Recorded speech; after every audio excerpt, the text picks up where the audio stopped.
I won't say too much by way of introduction to the book, because I'm going to read from the beginning, but it seems maybe a good idea to say a little bit about the fact that it is set in Glasgow and read in a voice that hopefully, perhaps slightly clumsily, imitates the accent of that area, just so as perhaps it doesn't come as too much of a surprise to people who might not be particularly familiar with Glasgow and Glaswegian, which it still actually feels somewhat surprising to me, actually, that it is, the first half of the book certainly is set in Glasgow, and it's written in such a way, because it's not something that I'd planned, that I would set it there and I would do that, not when I began the book, but that's part of the joy, I think, of writing a novel, is that you begin with a certain idea or a certain character, and it becomes something, it takes you in a direction you maybe didn't foresee.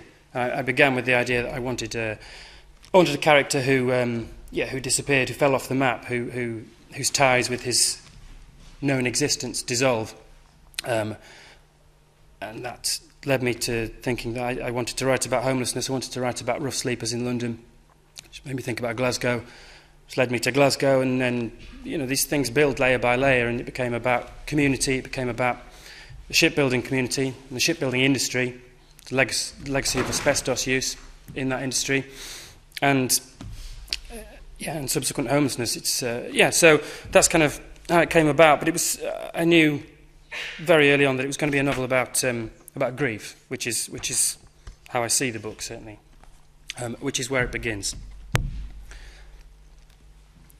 One here, a soft fog of flowers painted on the front. There's plenty more like that, plus as well the wildflower kinds, meadows, bustling hedgerows, a woodland clearing mobbed with bluebells.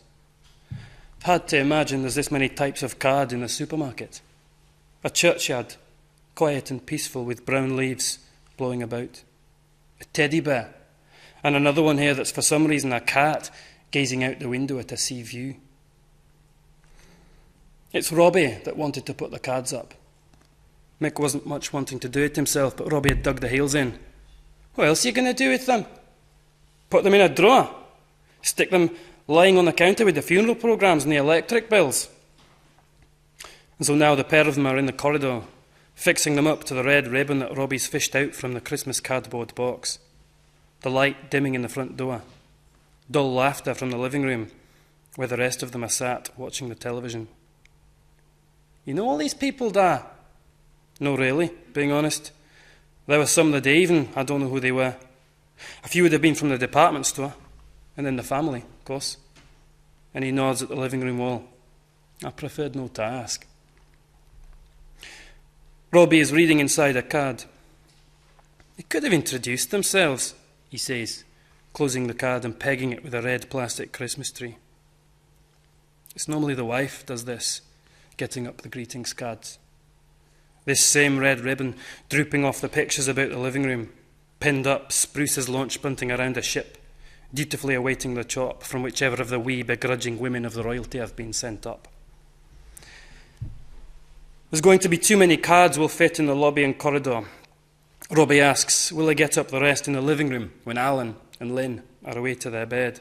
No, he tells them. He isn't having these cards all about the room when Robbie and Craig are sleeping in there. Know that it makes a great deal of sense, but when everything else in the room is some kind of a reminder. Fact is, if you start taking down all the things in the place that are fingered with memories, then that's the whole house emptied. Dear Mick, words don't say enough. If there's anything we can do, please let us know. All our thoughts are with you the now. Love from Derek and Jean and all the family. One thing you can be sure, it's the women that have written them. No chance any of this coming from the husbands. All our thoughts are with you the now. Know that it should be. Know that it should be. It was the same story earlier. The women all hats and hands and kind words while the husbands stood in beside them, cloyed up. He would have been the same, but no denying it. Silent, listening politely while Cathy said everything that was needed. These were men like him, guys he'd worked with, easier with steel sparks showering on top of their head and their mate pattering bullshit in their ear. You can't blame them. as natural to them a funeral as redundancy. And the response aye the same. Straight to the bar, boys. I was talking to Claire, Robbie says. You know, I was with Ma at the store. I mind her, aye. She was saying how bad they all took it when they heard. Says the place hasn't been the same the last year. He looks round at the living room door and says in a quieter voice, she couldn't understand Lynn's stupid finger food either. Serious, what was all that about? I missed out on it, Rob. He takes a peg from the box and looks up at Robbie. You're trying to help, Rob, that's all. Come off it, da. Mozzarella fucking parcels. In the Empress. Fuck off. There's a whole black bag left afterwards at their end of the table. Which was true enough. Mick had actually watched Desmond clearing it out afterwards, when everyone had went. A quick sniff and a nibble of Lynn's various parcels, weighing up the resale possibilities before dumping them in a bag. Mick had kept himself in with the main group, huddled together at one end of the spread by the sausage rolls and the cheese sandwiches, Robbie and his wife either side of him like a pair of minders. Craig, keeping to himself, away in a corner. Truth be told, he wouldn't have objected trying one of Lynn's mozzarella parcels, but that would have meant going over the other side of the table, where Alan and Lynn were holding court with the rest of Cathy's family. Most of the lot he hadn't even seen since the wedding, so you're talking 35 years ago, and that's the ones that came. Some of these he'd probably never clapped eyes on in his life. So he gave a bye to the idea of going over. Leave that lot to themselves, he thought. It was only the Waynes, scootling about the place, who moved between the two groups. And the brother-in-law, of course, man of the people, Alan there. He didn't miss his opportunity to introduce himself. Heartfelt greetings to the ones he knew. Quite a few of them from back in the day in the yards. Never mind it was him who'd bloody laid them off. Christ's sake, smiling away there. No hard feelings, eh? We didn't want to do it, but see, that was the times. We had no choice. Mick had made sure to keep his distance. Took himself away for a pee when it looked one moment Alan was coming over to speak to him. When he'd closed the lavvy door behind, he saw that Desmond had gave a proper clean in there. There were toilet rolls stacked in the windowsill, and he'd moved the rotten rolled carpet that used to be outside the window. The blockages cleared from the urinals. A few extra pineapple soap chunks. Strange how it goes. But that was probably the only moment all day when he was close to greeting when he saw that. He stood there a moment after he'd finished peeing, and for a few seconds just, something got hold of him, and it was an effort to stop the tears coming on. This pure, strong feeling that you could only describe as utter gratefulness toward the guy because he cleaned out his toilets. When he came back out, the brother-in-law had moved away, his big, broad shape over on the other side of the room, doing the rounds. He was like a politician, getting into the group at the bar, shaking hands, making sure everybody knew it was him had paid for it all. Robbie is looking at him. It wasn't on either. He jerks his head at the wall. That speech of his. Mick doesn't respond. He pegs up another card, overlapping them as they get near the end of the corridor. He barely mentioned you. Craig and me, sure, but anybody could have listened to that and thought you and Maud had never met. That she'd lived her whole life up in the Highlands with the sons of fucking lairds chasing after her. She'd have scalped him if she'd heard it. He goes in the box for one of the last 3 pegs. He isn't getting into this though now. Not with the guy sat there in the next room. He keeps quiet, and the two of them get on with the job in silence a while. Sorry, Da, I don't mean it like that. It's just, he's a bloody blowhard. Robbie. I know, sorry. They've done along both sides of the corridor. There is a small stretch just by the living room door, left to fill. I'll put these up in the kitchen somewhere, Robbie says, holding up his last handful. He walks off, and Mick stands a few seconds looking down at the 2 lines of cards. The sound of the television gets louder, fades away again. There are 2 cards next to each other, he notices, identical. Foggy flowers in a vase. Intrigued a moment, he steps forward to get a look who they're from.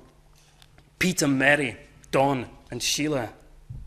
He must have opened these cards himself sometime over the last few days, but he hadn't took full notice of the names. Both couples were there the day. There hadn't been much chance to talk. but it was good to see them. Familiar faces. The men bloodshot and bald by now, but aye familiar. He sees Pete now and then because they stay no that far away still, but Don, you couldn't have seen him in 20 years. 21, in fact. And combined fine well, actually, the last time he saw him. They were in the Empress. The same stools they'd been stuck to for months. Fuck this, fuck that, fuck the brother-in-law, fuck Thatcher, fuck the dunny money, bastards. But they took their dunny money, and by then they'd drunk most of it. And the last he saw of Don, he was steamboats and trawling how him and the wife were moving out the city. They were back there now, they told him. Found themselves a nice done-up flat in a tenement in Drummoyne, where the landlord wasn't quite the robber their last one was. The wives must have read about Cathy in the Southside News. Went to the Co and plumped for the same card. He imagines Mary and Sheila going in for it, putting it on the counter with a paper, pack of fags, lotto ticket. He wakes and looks out the window at the dark. A few wee lights on in a few distant multis. It's awful warm, but... He considers a moment getting out of the bed to open a window and stays a while trying to work up the energy to go and do it. But in the end he gives it a miss and stays put where he is. You buried the wife today. She died, and you buried her. Somehow it's no registering. He repeats it to himself a few times, but it's as though the words don't make sense. He can't get understanding them. What he feels instead is the same as he felt the day last week the hospital telephoned to say she'd passed away. Relief is what it is. It is a relief that the funeral's over, that it's went off okay, that Craig didn't put the mix in, that he doesn't have to talk to Alan about arrangements anymore, that he doesn't have to imagine her in another bed somewhere while he's lying here. Of course, there's other things he could be imagining, but they're so far off seeming real, they're out in fucking hyperspace. He turns over, sticky, heavy and sticky. It was hot the day too. Obvious enough they were all sweaty and tickling in their hats and their suits, but what can you do? It's a funeral. He'd kept off saying it earlier, but he's really hoping Robbie and Jenna will stay a while longer before they disappear back to Australia. That he won't be left alone with these more testy elements of the household. Although surely the Highlanders won't be here much longer. There's nothing for them to do now that the funeral's over. And there's no danger Lane's wanting to stop around enjoying the luxuries. Craig, that's another story. And not one that he's too keen sharing, that's clear enough.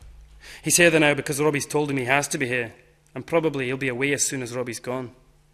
Know that Yoka's the other side of the world. But the way he's acting, it's fine well possible that it'll be Robbie that's back here again first. He needs to talk with him. Go for a drink. Find out what's going on in that brain box of his. They both of them need to do that.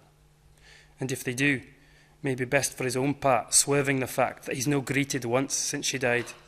That all he can think is, it's a relief. And when are all these lot going to get out of the house? Which is the end of the first chapter, so I'll stop there. Thank you.